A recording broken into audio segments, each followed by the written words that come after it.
It's not going.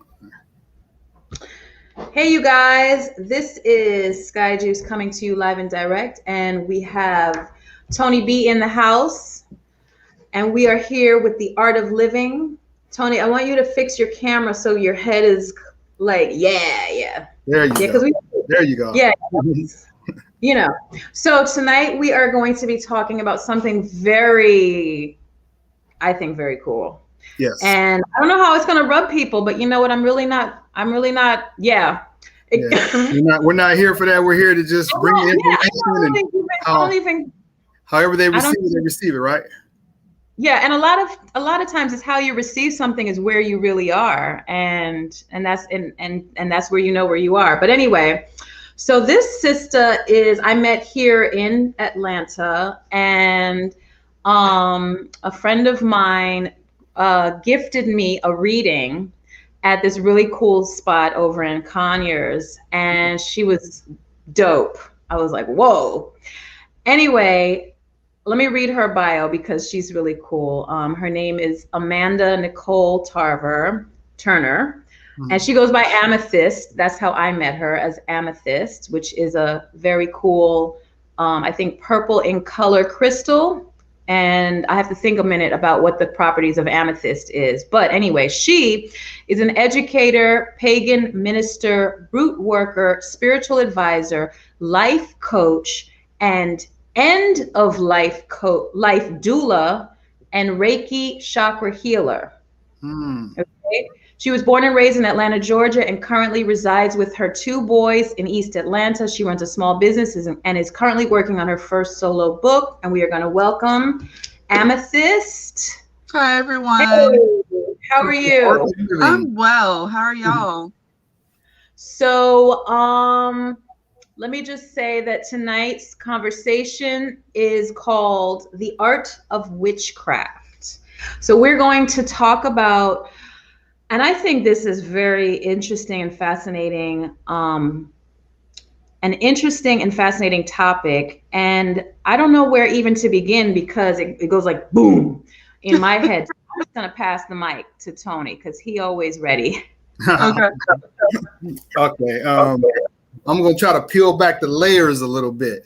So, coming up, most of us were pretty much just forced into a particular belief and religious background or doctrine. What was yours coming up? So my family comes from a background of hoodoo and conjure. Really? Therefore, up until the 4th grade, when my grandmother passed away, I was sent to Christian school because the Bible is a large part of conjure. So I'm one of those rare people who have actually read the Bible cover to cover. Okay. And can normally run circles around most people who want to use it as a weapon. It's an interesting upbringing. I did choose to not practice Christianity, so to say. Okay. I do classify myself as pagan. I do follow the old gods, as people say. A few earth gods, a few West African gods, that type of thing, that go a little bit better with conjure, which is basically slave magic. Okay. That's what it derived from. It was they mixed Christianity and their beliefs together in order to survive. Because no one questions you carrying the Bible. Yes. They question you carrying all the other things. So. Yeah, absolutely. Gotcha. Yeah. So you got the best of both worlds then. Santeria is a combination of what, like Yoruba, Catholicism and Ifa, right? And it's like pretty much, yes. Yeah, so it's like a lot of slave magic. It was still brought over by slaves and combined with whatever the local religions were so that they could blend and live, not be burned alive. I've never heard anyone say slave magic. I have never heard that before. That is so super new. But anyway, makes sense. That rubs me the wrong way though, but I'm here still for it. Okay. So to me, I use that as an umbrella term for any of us in the diaspora that were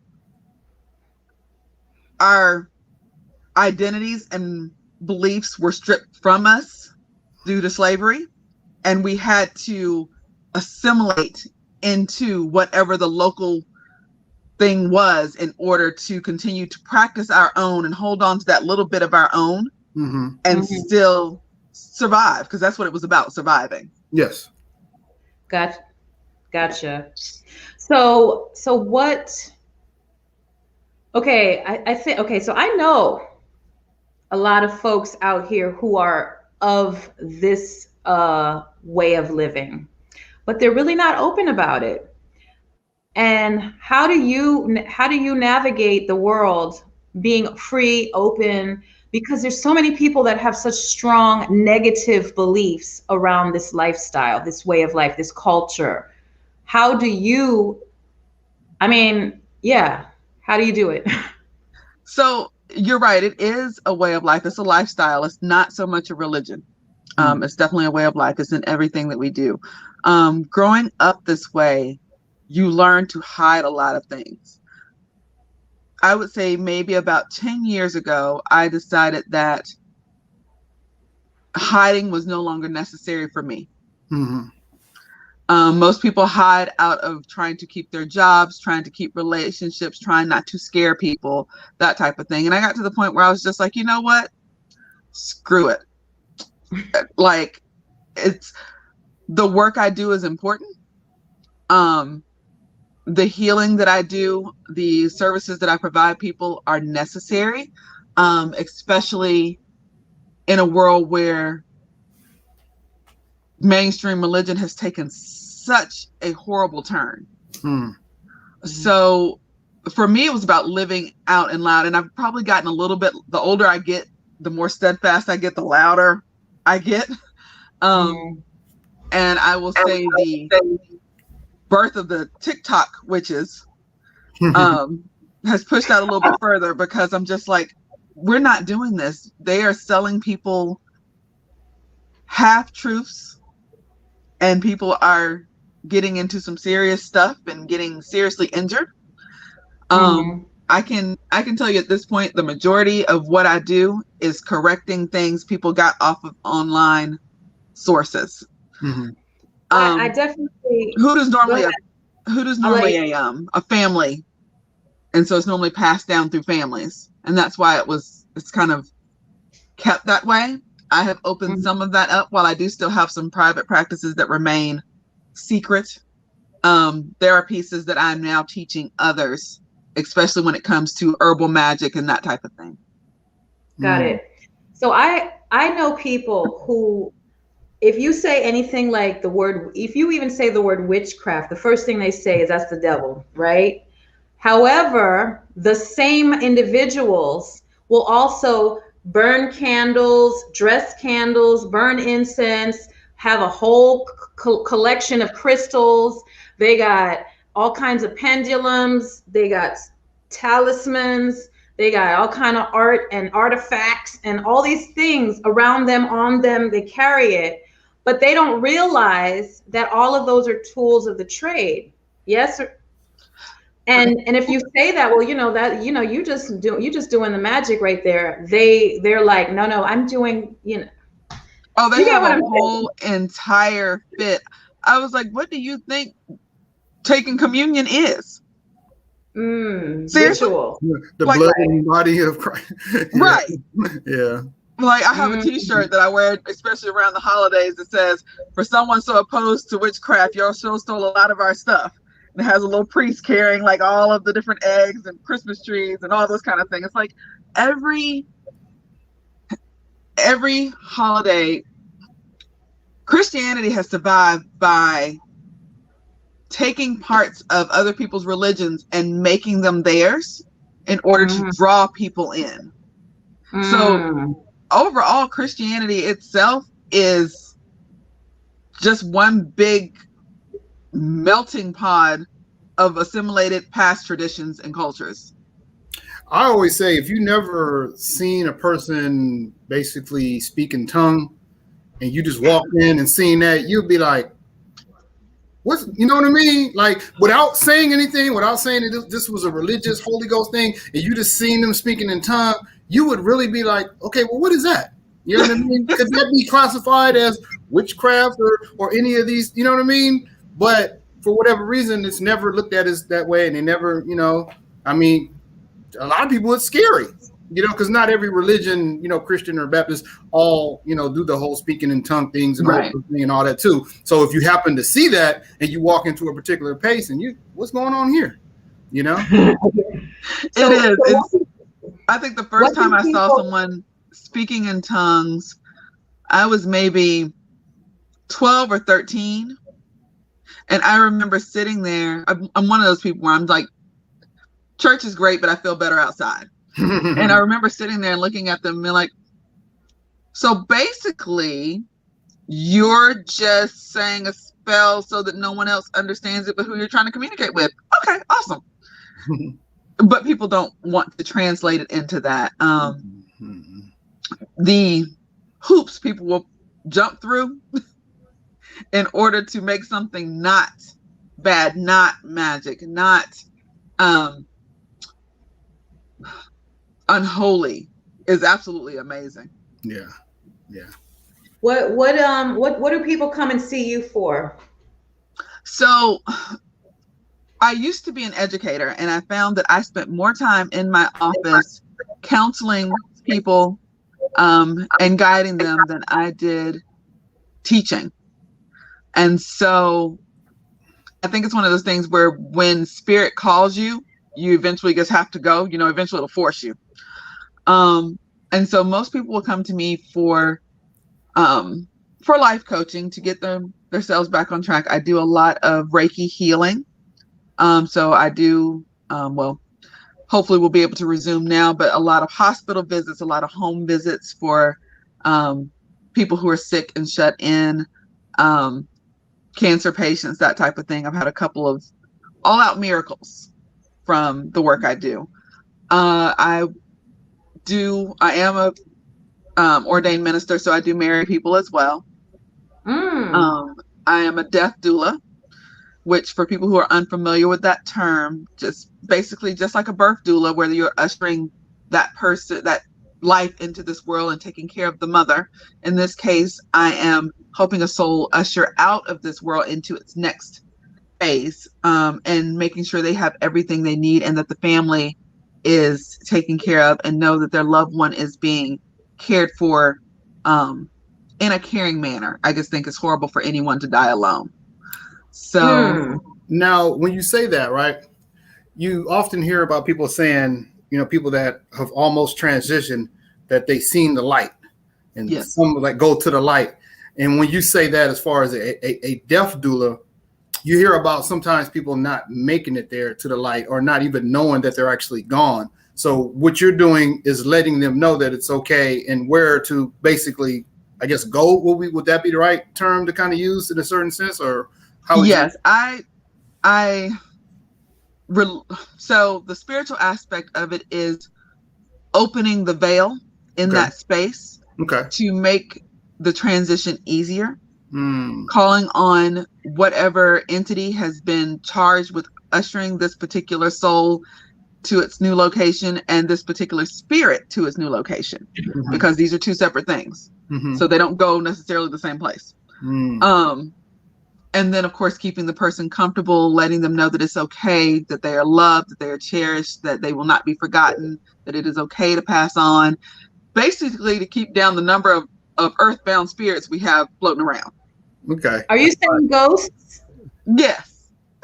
Unrested. Now, let me ask you a question. I got a real good one now, too.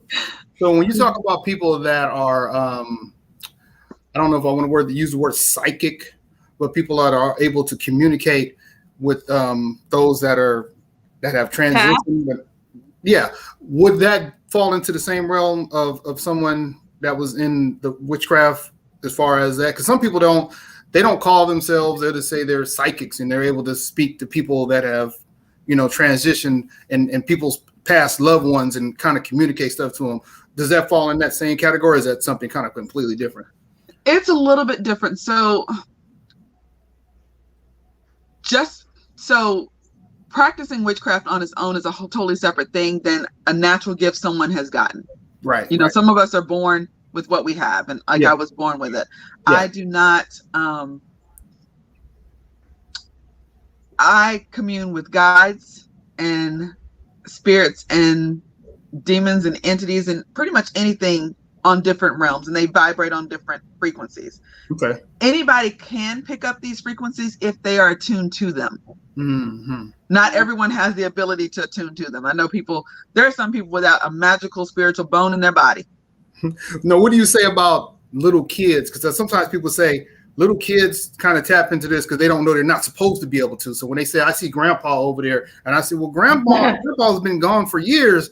Well, I seen him. You know what I mean? Yeah. So little kids, that seems like a lot of times before they know they're not supposed to be able to see these you know, people. And then when you tell them not, then they're not. But when they're very, very small, it seems like they're able to have more. They're more open. Yeah, they have more connection. Yeah. So yes, because they have just transitioned in, the younger they are, the more things they pick up. And let's be honest, parenting plays a big role in this. Yes, that's what I said. People who grow up in spiritual families are taught that these things are not something to fear, and therefore they're allowed to expand and grow into it. Whereas people who are born in more mundane families are taught, no, this is bad, this is evil, you're going to curse us all, don't do that. And so they grow up in fear of it and they block it. So, I think not only that is, I think that a lot of parents, you know how kids have their imaginary friends, and a lot of times some parents are like, don't, you know, that's not realistic, you know, and some parents shut off children's imaginations from allowing them to like just be open when they have a whole friend who might be living on the other side or in another realm or 11th frequency or what have you. And sometimes parents like, that's not real. We're here. Like, so stay in this, you know, and it makes the child cut off that ability. So it does. Until they say, grandpa said, even though I grew up in a magical family, a spiritual family, I was 16 before, I met a spiritual advisor who pointed to my imaginary friend to let me know that, no, this is a real person that once lived who chose to stay with you since birth. Always been there, always will be there. They're not leaving. Right. So a lot of times these imaginary friends are not so imaginary.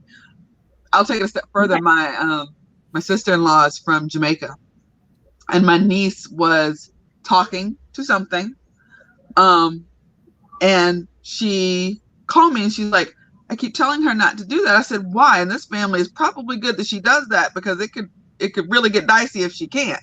And she was like, well, we're taught not to do that. You don't let them play with their shadows. You don't let them do these things because, you know, they'll wind up a certain way. I'm like, okay, well, that's the family you married into. So sorry, dear. So there's this whole thought process in some cultures that you don't do these things. Right. So, yeah. My mother was a tarot reader. And I didn't even know what she was doing. I knew she had a deck of cards in a box, and she would do readings for friends and like not super family, but she did readings on me, and she even predicted when I was having a child. And I was like, no, not me. I'm not about that. And my first child, she predicted, she's like, yes, you're going to have a child. And I was like, yikes. So it was definitely not something that I was ever afraid of in terms of like readings and like mysticism and just like spirituality has always just been around me. Like my grandmother was super like, let's go to church every day kind of thing. But my mom wasn't. And so I had both worlds because there's the two primary people in my life. And it wasn't until as I was getting older and just starting to be in different circles that I started learning like the number one thing that came into my world was African spirituality from the perspective of like Yoruba or Akan, and just learning about that. And a lot of the rituals that were done were just very like nature inspired, and you know, like using like water and kola nuts and cowrie shells and even like using shakerees and drumming, it all became like very ritualistic and symbolic. And like you said earlier, ritual is, I'm trying to think, ritual is just part of like the magic of it. And when you look at Christian, I've been to church many times, they're very similar. The minister, priest, pastor, whatever, walks down. I guess this is in Catholic, because I've been to different types of churches. In Catholic church, they walk down the middle with frankincense and myrrh. Yeah, I mean, that's ritual. That's, there's the eating of the bread. I mean, there's just so many things that are ritual that are symbolic and have meaning. So. And even prayer, like all of these things are like, prayer is considered like part of like religion, but then on the other hand, setting intentions is also another form of creating a prayer in the manifestation magic.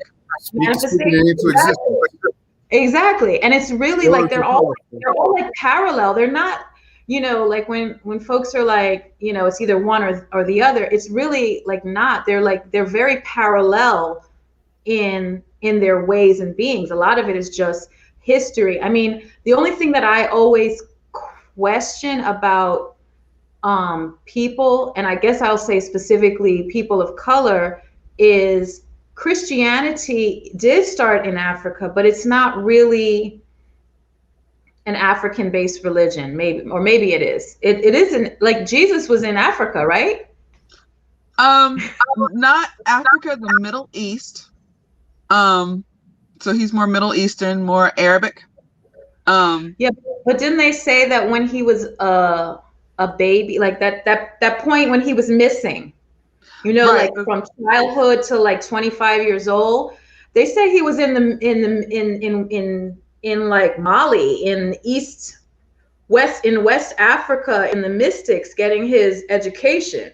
So here's the funny thing: when you study religion, you will find a bunch of religions where this person visited and learned, and they all have a description similar to Jesus. Yes. But we have to keep in mind that Jesus wasn't Christian. Right. That part. So I always joke with people. I was like, me and Jesus could have like really hung, he was flipping over tables in churches and hanging out with prostitutes and gamblers. He wasn't in church. Christianity came along later as a means of controlling the masses.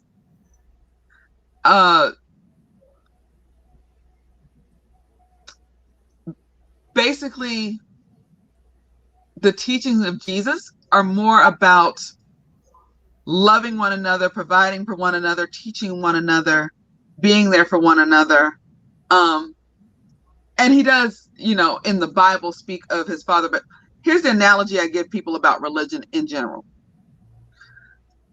Everyone goes to your grandparents' house for the holidays to eat, right?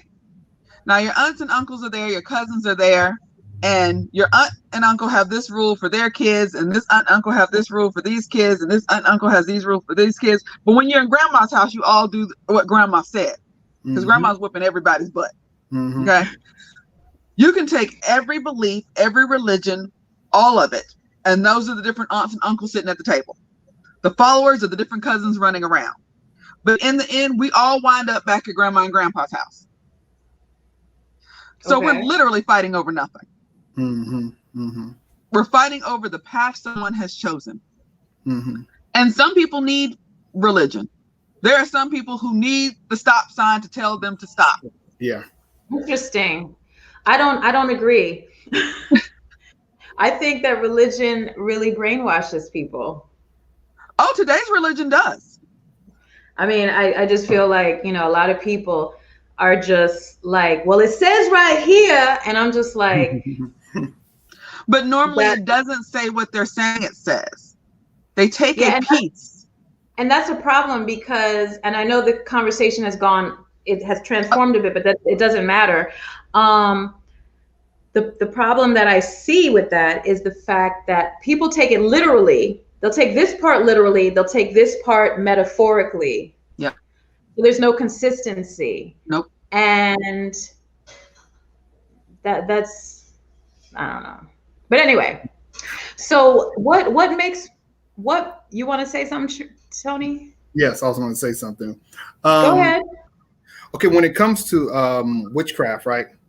And I always hear about the different kind of candles and the way that you can light candles and different kind of spells. Can you speak to that as far as how much of a correlation is that, or should I say important is that when it comes to the part of witchcraft and how you, I guess, manifest things? Would that be the right word to say? Yes. You mean like create a spell? So candle magic is a very interesting magic. It involves, so on the base level, okay, it is putting your intentions into a thing, and the flame is giving it life. Okay. But when you go into hoodoo and dressing candles, where we've now blended herbs with specific properties in order to aid and create basically a spell. Okay. Take that a step further in writing your manifestation and putting it under the candle or burning it in the candle. Something that unnerves people about the practice of hoodoo is that we actually burn parts of the Bible. So when we say ritual black salt, that black salt contains ash of a Bible.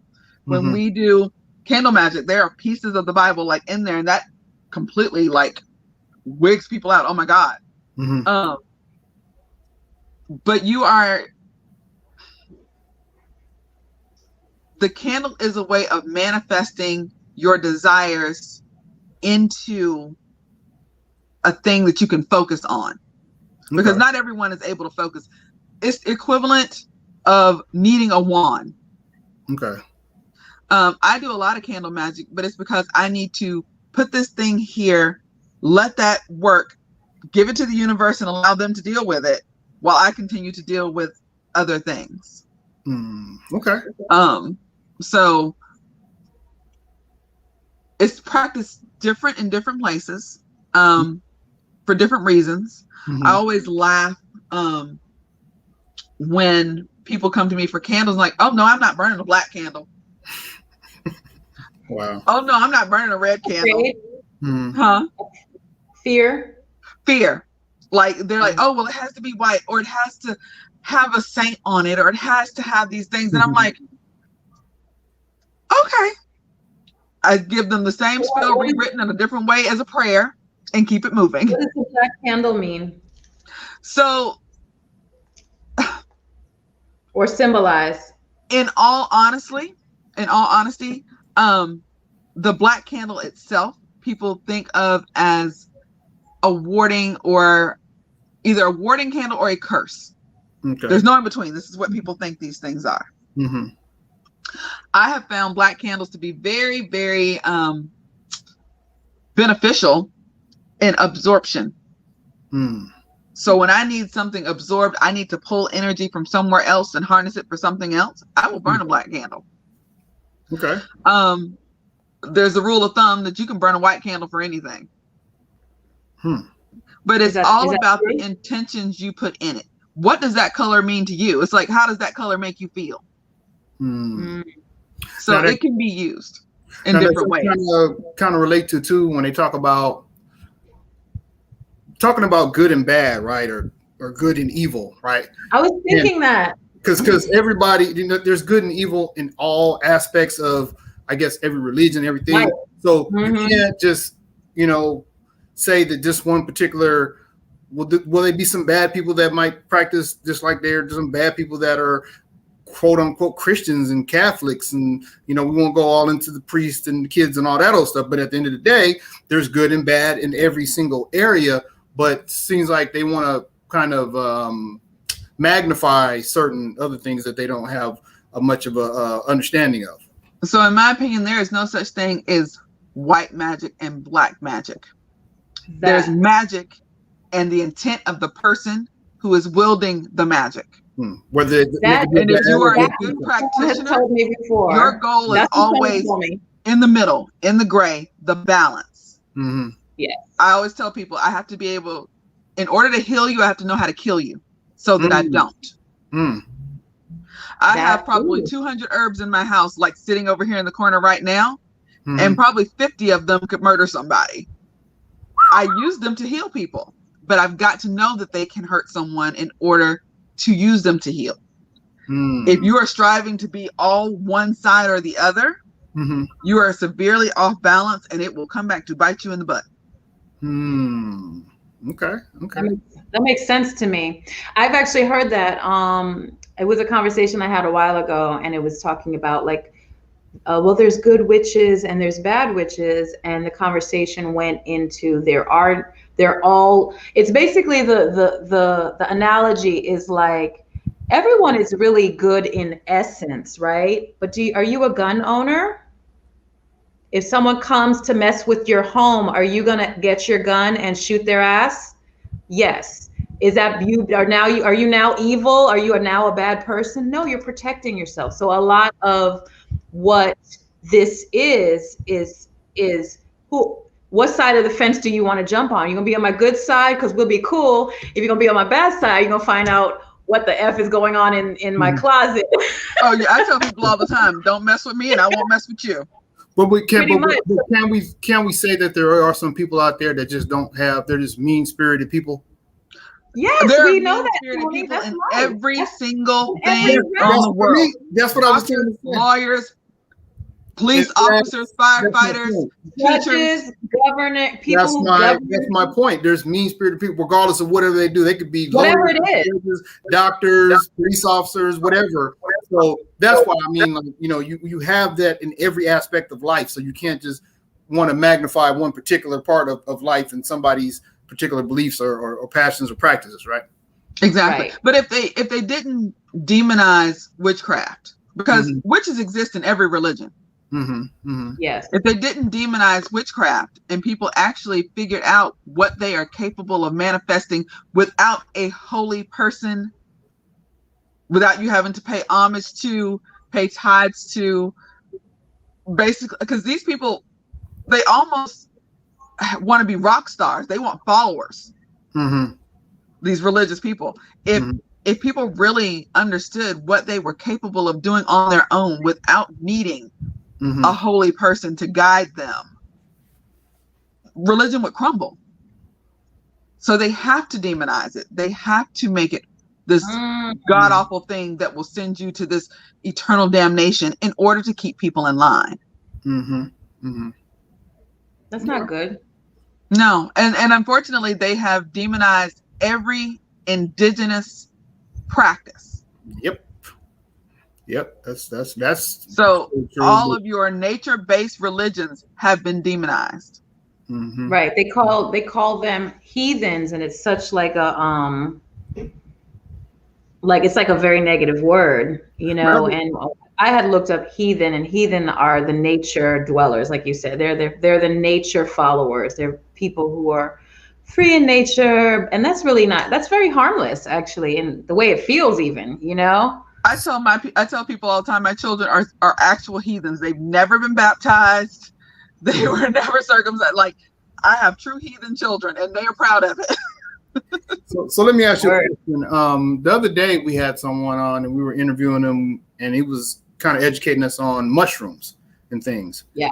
Is that something that you partake in, as far as just maybe even letting yourself be more into the spiritual realm or different realm that you're trying to get to? Is that something, or is that something that you don't really? Or let me rephrase that. Say it better. Is there anything that you consume or use that helps you to alter your state of awareness or what have you in regards to what you do, in regards to the craft? There you go. I will say that there are lots of natural-based or natural, what people would consider to be drugs, that enhance your abilities to do things. However, it is important that you know how to dose it and what effect it will have on you, and that you have someone with you a lot of times when you do these types of journeys. Mushrooms are fine. Different strains of marijuana are fine.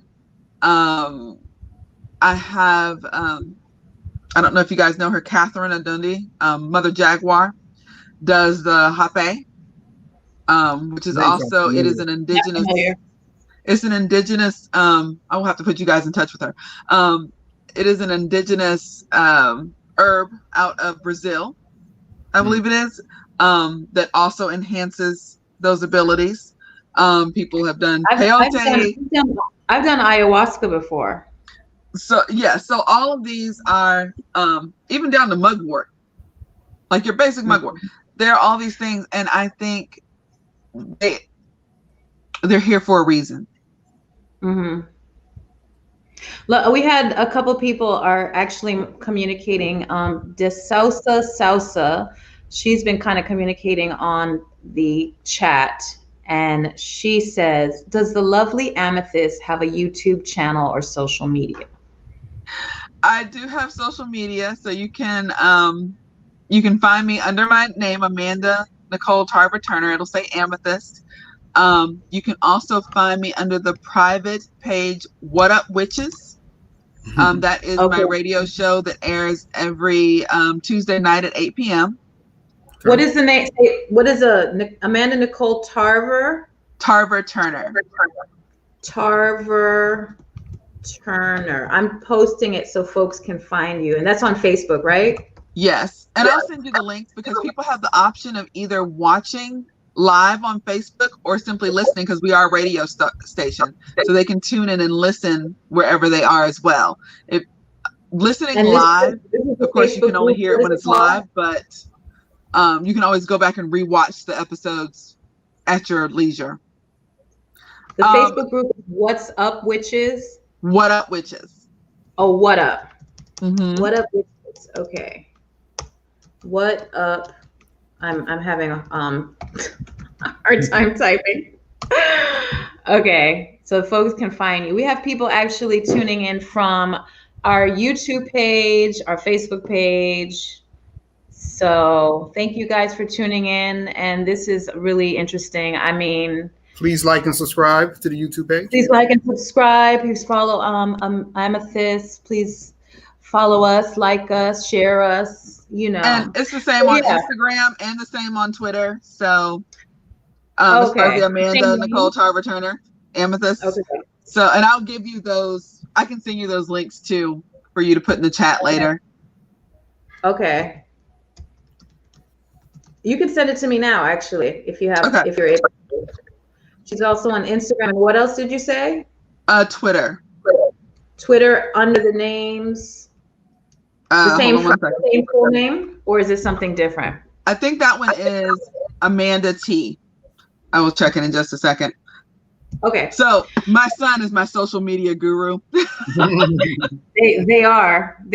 Love teenagers. Yes. Yeah, they use. Yeah, because they stay on at 29. But so here's the thing: what qualifies a person to be a witch? Like, is it like I'm a witch, or is there a school of witches, or they go to the mugworts? What is that? What is that show? Harry Potter and those folks? Is there like a place to go, or is it a thing you just decide, or what do you do? Are you reading books? How does one, like, if people are attracted to stuff, so how does one become one? So some of us are born this way. Some people decide to study and learn basic things. Now, like I said, there are some people who don't have a magical bone in their body, just like there are some mothers that don't have a mothering bone in their body, that type of thing. It just some people just cannot cook. You know, it's just I can cook. Yes, you can. Yeah. So there are people who can learn how to do it in practice. And make it part of their daily rituals of self-care, but may not be able to do the manifestation and the magical workings that other people can do. Everyone needs to understand that their gifts, whatever they are going to be slightly different. So study, of course. Here's some things I would say stay away from. Stay away from any religious leader who wants you to basically pay homage to them in order to learn anything. There are a lot of people out here who are teaching, but again, they want to be rock stars, not leaders. And so they are treating them as fans. I hate to use the word slave, but as slaves. I've seen them make them clean their houses, just do all kinds of crazy things. And I'm like, why are you doing this? Oh, well, they're going to teach me in return. Honey, no, you're being abused. That actually happens? Yes. It happens a lot. That's a good idea. and people go for it. And I'm like, oh my God. Hey, if someone pretends to know absolutely everything, run the other way. When people come to me, I'll tell you, okay, I can't help you with this particular thing, but here's who can. And I will pass you along, because I'm not here to teach everyone. One teacher cannot reach every pupil. Go ahead. Is there a particular region where there happens to be a strong concentration of like-minded that are, I guess we would say witches, what we say? Or practice witchcraft, or is just spread out all over? Is there one? It is honestly spread out all over, unless you are talking about communities like the Romney, where they tend to stay very close and tight knit, and they keep their practices really closed. So you have a couple, like some groups like that, and they stick together. But overall, if we're talking about the dysphoria, the African dysphoria, not really. Okay. We are spread out. We are everywhere. Now, I will say that we tend to gravitate toward each other. We find each other. Okay. I will also tell people to watch out for the fad witches, the TikTok witches. Yeah, what is that about? What's a fad witch? Like, how do you know that is a fad? Like, are they not, like, when you see it, what is it, because they're posting online, or is it, what is not it that? Necessarily the posting online. It is the you will never see me just post a spell online, because there's more to it than just a spell. And so you're giving people just enough information to screw some things up really bad. I stay away from the ones who have decided that all money's not good money. I have people who come to me wanting something, and I will literally tell them, I'm not doing that. Take it elsewhere. Good luck. May the odds be ever in your favor. If someone is willing to take money to do anything you want done, you probably should steer clear. If the amount of people are paying tens and thousands of dollars to learn magic, a true practitioner is not going to charge you an arm and a leg. They're just not. Because it's a calling. I won't say there isn't money in it, but most of us are more concerned, most true practitioners are more concerned with helping people than getting rich. Now, is there a connection between witchcraft and astrology? Astrology, not necessarily, except for the fact that you have some witches who are very good with astrology and using that as basically their divination practice. Okay. And so you can be an astrologist without being a witch, but that can also be your form of divination, just like someone with tarot cards or oracle cards or Corey shells or whatever. Okay. So, they're like the tools. Right, it is their tool. I'm not great with astrology. I know the basics. If you want someone to do astrology, I have someone I can pass you on to. You know, that type of thing. So what would be your strength? So because I'm hoodoo, we grew up learning how to read using basic card decks, just your basic deck of cards. Oracle cards for me are a better fit than tarot cards. Tarot cards can be learned. If you can read and memorize, you can learn how to read tarot. To do oracle cards, you have to have some type of magical capabilities. And intuitive psychic type of. Exactly. Because each deck, I actually have a deck that I know the designer of. And I have done a reading for him using his own deck. Didn't you do that same deck? That beautiful deck? Yes. It's like African gods, and he does the African dysphoria decks and that's beautiful. The South American dysphoria decks. And so he designed his deck with what spirit told him it was supposed to be. Wow. I did a reading for him using his deck. And he's like, that's not what that card meant when it came to me, but your reading is right on.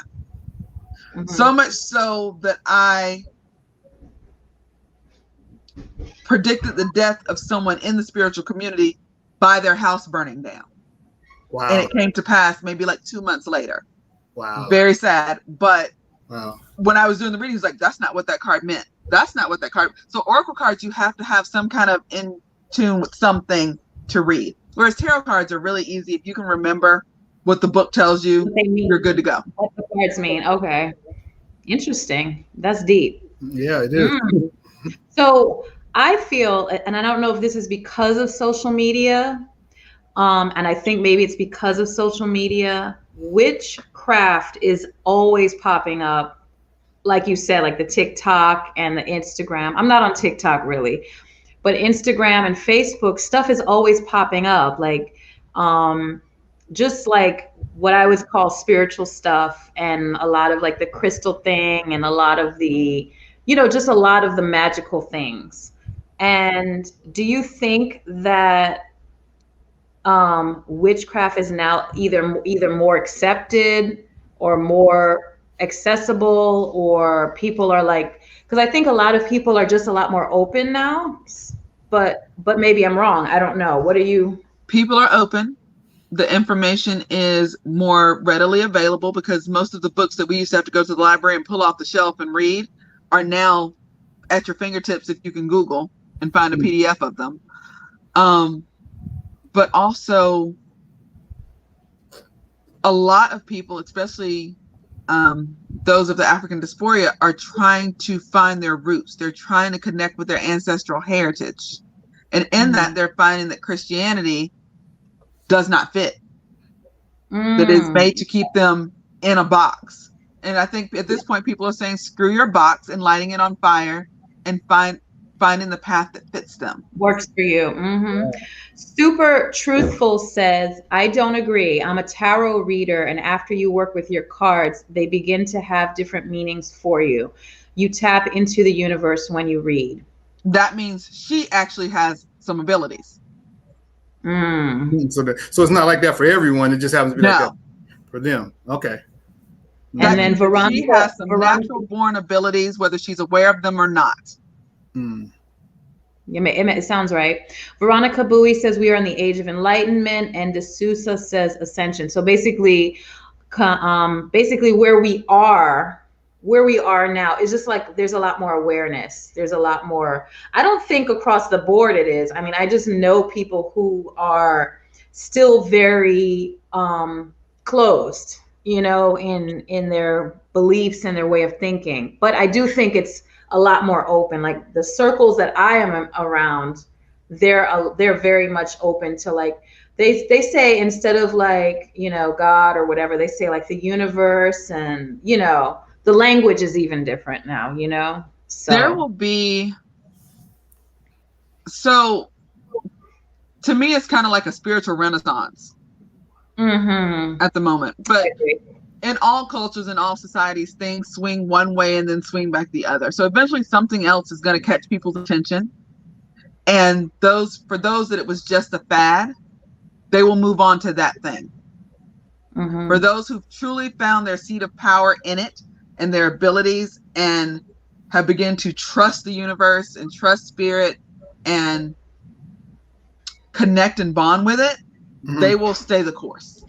So how does the conversation of witchcraft usually kind of happen for you when you just like randomly talking to somebody or something? You know what I mean? Like, do they get to ask? Do they invite you to church or something? And you like, hold on, you know what I mean? How does that work? So, if you're talking about spiritual people making connections with other spiritual people, it's normally something someone will say, and they'll be like, "Really? Me too."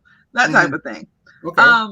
But I have some run-ins with people where it's like, "Oh, well, you need to come to church with me."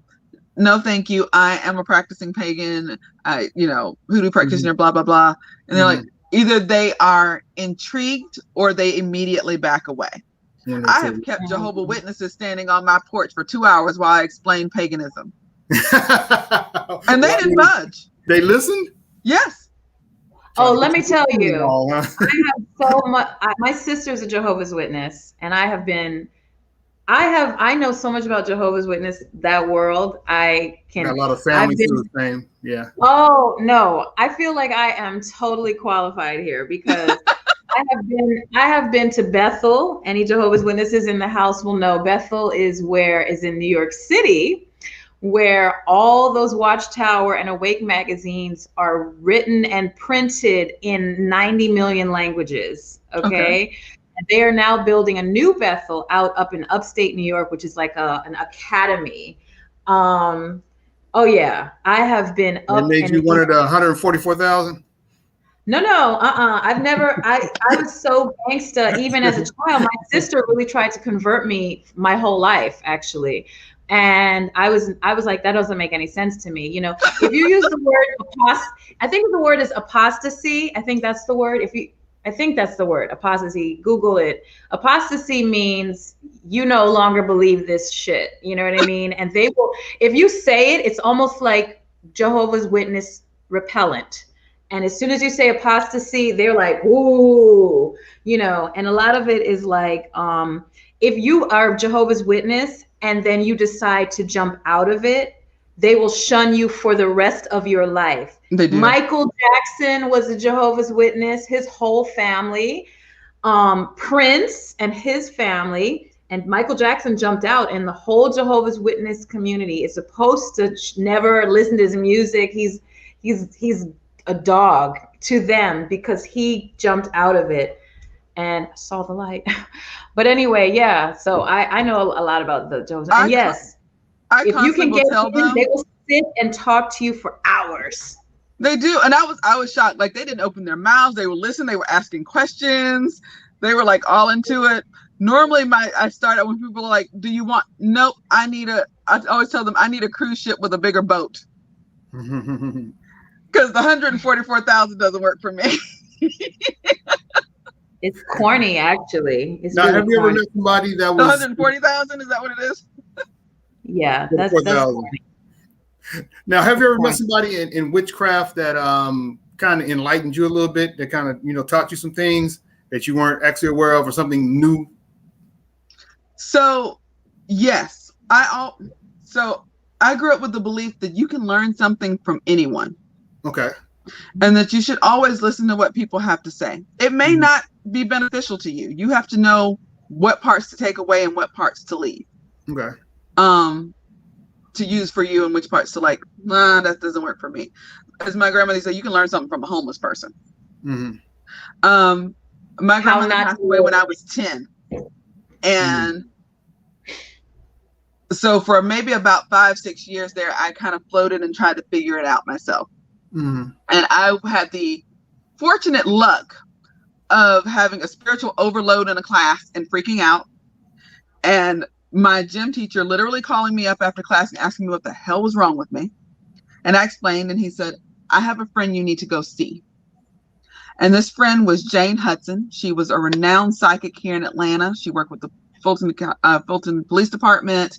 She was marvelous. She was a former teacher, spiritual advisor, life coach, minister. And up until she passed away in 2015, she was my rock. She was the person that I went to when I was having, when Spirit decided to add a new piece to the puzzle. Okay.